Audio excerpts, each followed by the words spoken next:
So, good morning guys. Yeah, मैं विशेष चौरसी from Atulyam English academy. दोस्तों यहाँ पर देखिए मैंने बोर्ड में बहुत अच्छी चीजें लिखी हैं। यहाँ पे सबसे टॉप ऑफ द बोर्ड लिखा हुआ है ट्रेड, TRAD, ट्रेड। ट्रेड का मतलब होता है व्यापार, बिजनेस धंधा पानी करते ना उसको व्यापार बोलते हैं। ट्रेड से बना ट्रेडर मतलब व्यापारी, इसको मर्चेंट भी बोल सकते हैं अन्य शब्दों में। उसी से बना हुआ ट्रेडमार्क। ट्रेडमार्क मतलब है व्यापारिक चिन्ह। किसी भी इंसान का जो बिजनेस होता है, धंधा पानी होता है, उसका एक सिंबल बनवाता है, चिन्ह रहता है उसको ट्रेडमार्क बोलते हैं ना, व्यापारिक चिन्ह। ये सारे शब्द जो लिखे ऊपर से ट्रेड, ट्रेडमार्क और ट्रेडर, ये सारे नाउन है, संज्ञा है, ठीक है। इससे मिलता जुलता वर्ड है, होमोफोन है, TREAD, ये ट्रेड है। ट्रेड मतलब क्या होता है? तैर कर देना है, कचल देना है, कुचल देना है, रौंद देना, ऐसा बोलते हैं ना अपन, ठीक है। तो ट्रेड ये मुख्य क्रिया है, इसका फर्स्ट फॉर्म है मुख्य क्रिया का। इसका सेकंड फॉर्म होता है trod, TROD, trod. Tread, trod and trodden. Trodden इसका थर्ड फॉर्म होता है, ठीक है। तो इससे एक फ्रेज बनता है डाउन ट्रोडन। डाउन ट्रोडन का मतलब क्या होता है? समाज का दलित या शोषित वर्ग या निम्न वर्ग, गरीब गुरुआ जिसको बोलते हैं। समाज को शोषित वर्ग, निम्न वर्ग या गरीब गुरुआ, ठीक है। तो डाउन ट्रोडन को हम रिफ रैप भी बोलते हैं। रिफ रैप, RIFF। रिफ रैप मतलब क्या होता है? डाउन ट्रोडन, ठीक है। ध्यान दो यहाँ पे ट्रेड से आपने सुना होगा जब कहीं एक्सरसाइज करने के लिए जाते हैं, कहीं व्यायामशाला में, कहीं भी आप जाते होंगे ना, कहीं हेल्थ क्लब में कहीं जाते होंगे, तो वहां पे ट्रेडमिल होती है। ट्रेडमिल कभी सुना है? ट्रेडमिल को ट्रेडमिल मतलब जिसमें आप लोग चढ़ के भागते हैं उसके ऊपर, उसको ट्रेडमिल बोलते हैं ना, MILL मिल। तो ट्रेड मतलब ये वाला ट्रेड है, TREAD, है ना। ट्रेडमिल मतलब वही चलने या भागने दौड़ने वाली वो मशीन ना, उसको बोलते, ठीक है। मशीन आपने बोला, मशीन का मतलब होता है यंत्र, और मशीन में मैंने आपको बताया था लास्ट में ई हटा करके ATE कर दें तो बन जाता है प्लॉट, PLOT, प्लॉट, या कॉन्स्पायर करना, षड्यंत्र रचना। मैसिनेट का मतलब क्या था? षड्यंत्र रचना। प्लॉट मतलब भी होता है षड्यंत्र रचना, और कॉन्स्पायर का मतलब होता है षड्यंत्र रचना, CONSPIRE। तो कॉन्स्पायर से बना कॉन्स्पिरेसी मतलब षड्यंत्र। प्लॉट के देखिए क्या क्या अर्थ होते हैं, मैंने आपको बताया था अंग्रेजी के एक शब्द के हिंदी में कई सारे अर्थ हो सकते हैं। तो PLOT, प्लॉट मतलब एक जमीन का एक टुकड़ा भी होता है, प्लॉट भूमि का एक टुकड़ा। प्लॉट का मतलब कथानक भी होता है, कथानक। और प्लॉट का मतलब षड्यंत्र रचना भी होता है, षड्यंत्र जिसको बोलते हैं, ठीक है। तो षड्यंत्र को हम क्या क्या बोलते हैं? मैशिनेट, MACHINATE, मैशिनेट, PLOT, प्लॉट, या फिर कॉन्स्पायर, CONSPIRE, कॉन्स्पायर से बना कॉन्स्पिरेशन, ठीक है, ठीक है, उसको बोलते हैं षड्यंत्र या षड्यंत्र रचना। अब उसके बाद नीचे लिखा हुआ है a small leak, LEAK, leak can sink, SINK, sink a huge, HUGE, huge ship। इसका मतलब ये होता है एक छोटा सा छेद बहुत बड़े जहाज को डुबा सकता है, या फिर छोटी सी चिंगारी बहुत बड़े जंगल को जला सकती है, या फिर छोटी सी बात बहुत बड़े बड़े युद्ध करा सकती है, या फिर छोटी सी गलती बहुत बड़ी दुर्घटना को जन्म दे सकती है। ऐसा बोलते हैं कि नहीं बोलते हैं? तो उसको क्या बोलते हैं इसमें? A small leak can sink a huge ship, getting? अब उसके नीचे लिखा हुआ है a drowning, DROWNING, drowning man clutches, CLUTCHES, clutches at a straw, STRAW, a drowning man clutches at a straw। इसका मतलब ये होता है कि डूबते को तिनके का सहारा होता है। A drowning man clutches at a straw का मतलब होता है कि डूबते को तिनके का सहारा होता है। ये दो प्रोवर्ब मैंने क्यों लिखे थे? क्योंकि सिंक का मतलब भी डूबना होता है और ड्राउन का मतलब भी डूबना होता है।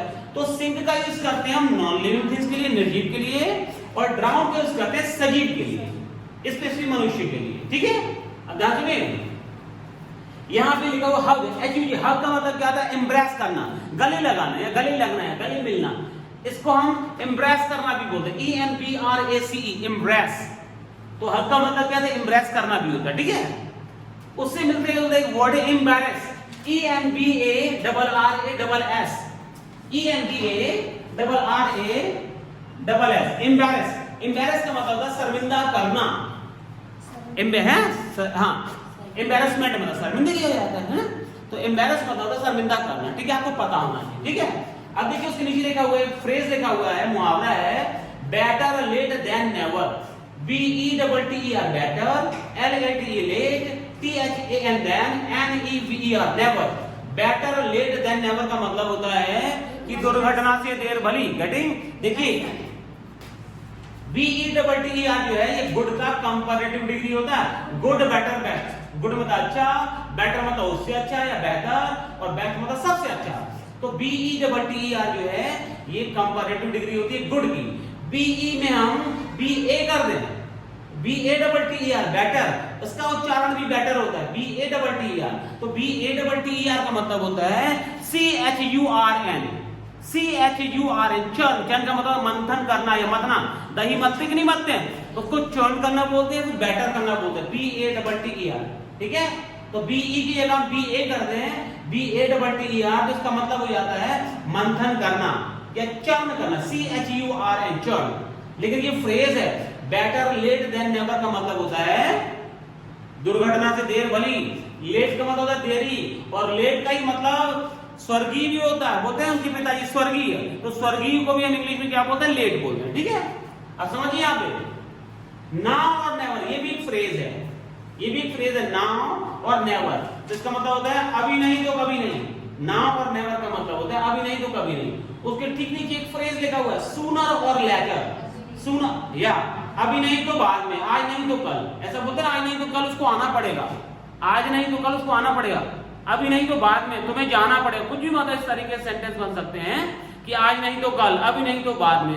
तो आज नहीं तो कल या फिर अभी नहीं तो बाद में, तो उसको इंग्लिश में बोलते हैं सूनर और लेटर। गेटिंग? अब उसके नीचे एक वर्ड लिखा हुआ है पैसिमिस्टिक। पैसिमिस्टिक और ऑप्टिमिस्टिक, ये मैंने ये क्रॉस का साइन इसलिए लगाया हुआ है क्योंकि दोनों एक दूसरे के अपोजिट हैं। पैसिमिस्टिक PESSIMISTIC, पैसिमिस्टिक का मतलब होता है निराशावादी। निराशावादी क्या होता है?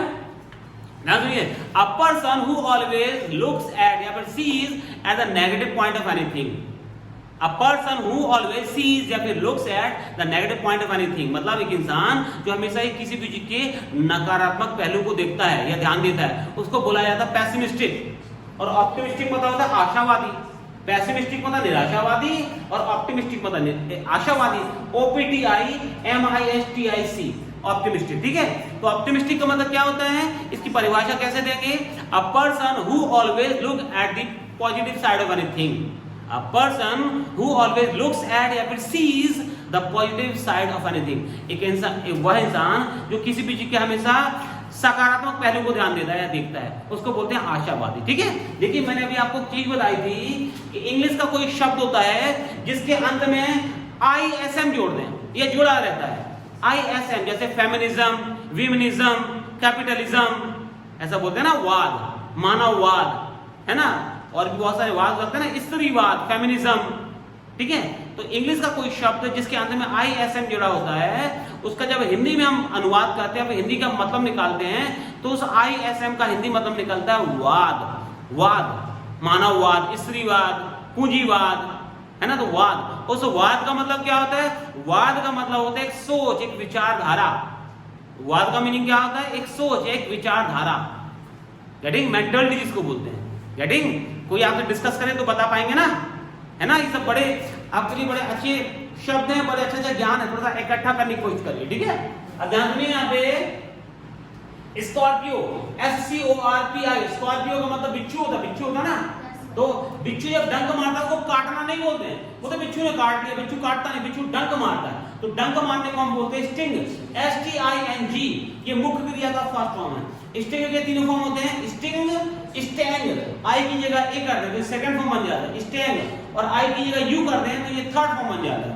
तो इसके तीनों फॉर्म क्या बन जाएंगे? Sting, stang, stung. गेटिंग? ये तीनों फॉर्म होते हैं। इसका मतलब होता है डंक मारना। ठीक है?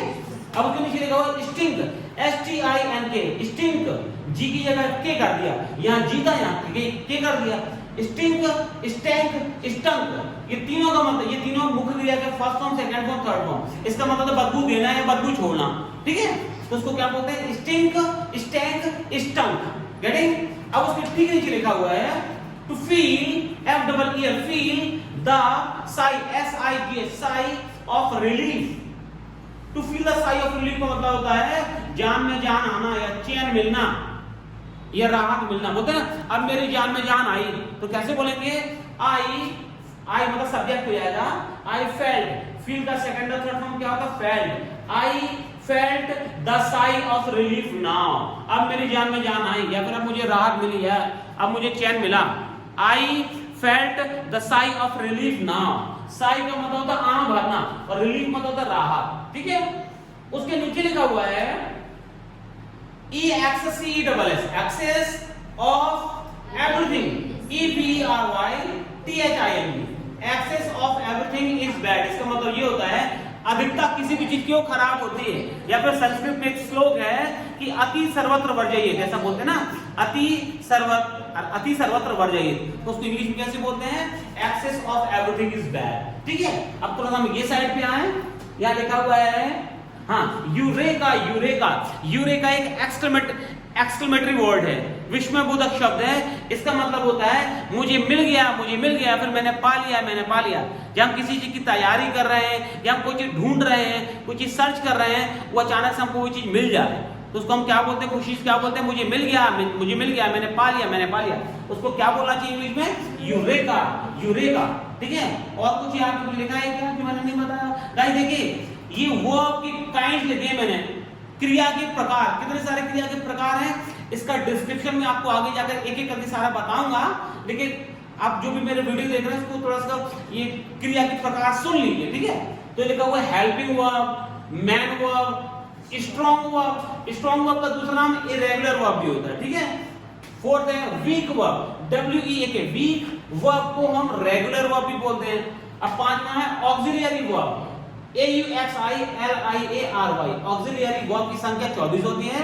इसको दो पार्ट में डिवाइड करते हैं, पहला होता है प्राइमरी वर्ब और दूसरा होता है मॉडल वर्ब, MODAL।